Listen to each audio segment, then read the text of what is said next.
Okay, so after messing around for quite a while, I finally found a way to do this, which is to export proper color settings if you're using a MacBook and Adobe Premiere Pro. As you can see right here, I'm using Premiere Pro 2024 right now.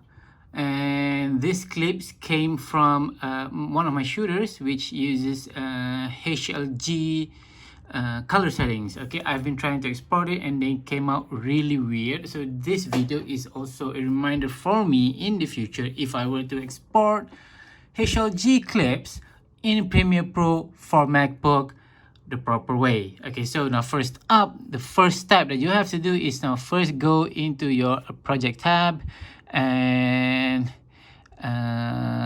import your file. Okay, for example, I'm gonna have this imported very quickly. Clip here. Okay, so now I've imported it.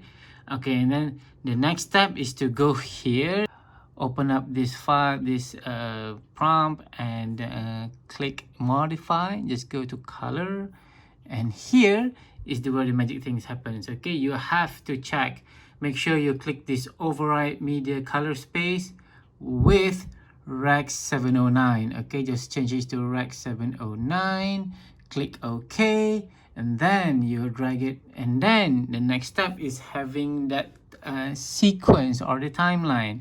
The same thing, you go here, click new item and click new sequence. I just use the one from Red for 1080p settings, and you go to the settings tab, and then here also you have to change to make sure that your working color space is Rec 709. Okay, this too is very important to make sure that you are viewing your video in the viewer panel the right way. Okay, then click OK. Okay, now you have this, and we're gonna go back to our clip that we have just imported, which we have shifted its color space to Rec 709.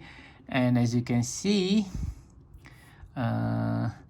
this is how it will look like in the primary preview panel. And if you were to drag it, if you were to drag it into the timeline, it's gonna look so much the same.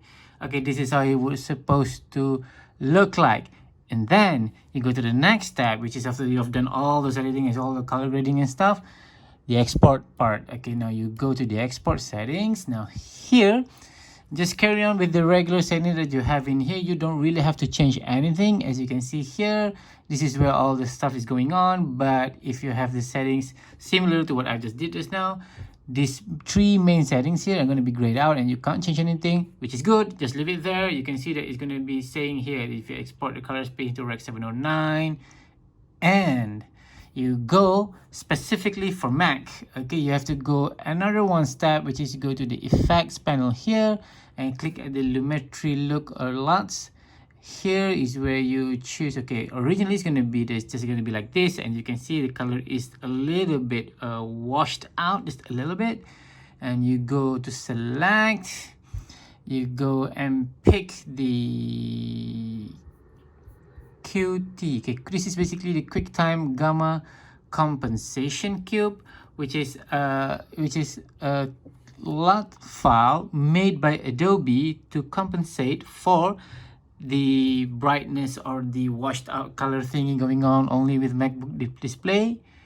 And then you click export. Okay, when you click export, it's gonna come out nicely. Okay, now these are some of the few settings that I've tested before, changing things here and there, got this all these very weird colors, and finally I got the one that I wanted, which is this one, and it came out correctly. And so using that very same setting. Okay, so that's it. That would be how you were to, if you were to export your files in Premiere,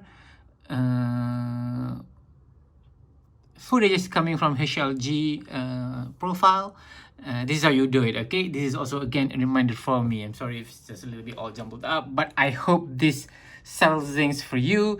Remember, it's important to get this right from earlier on. Okay, so what if you have already done all those editings without changing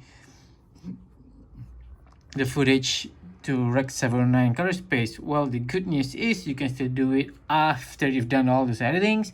You just have to create a new timeline or go back to the sequence settings and change it here to go back to Rec 709. Just click the auto tone map media and you'll be good to go. Okay, so that's it guys. That would be the thing, the extra, the many steps that you have to do if you were to use HLG clips inside the Premiere Pro and exporting it the right way. Okay, I hope this one works for you. There are other settings to meddle around with.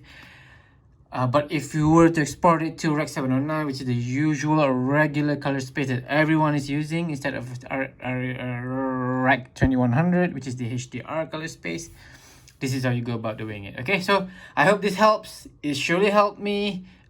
Also a reminder from me, and I will see you guys in my next video. Give a thumbs up maybe if this video has helped you, and I'll see you again soon.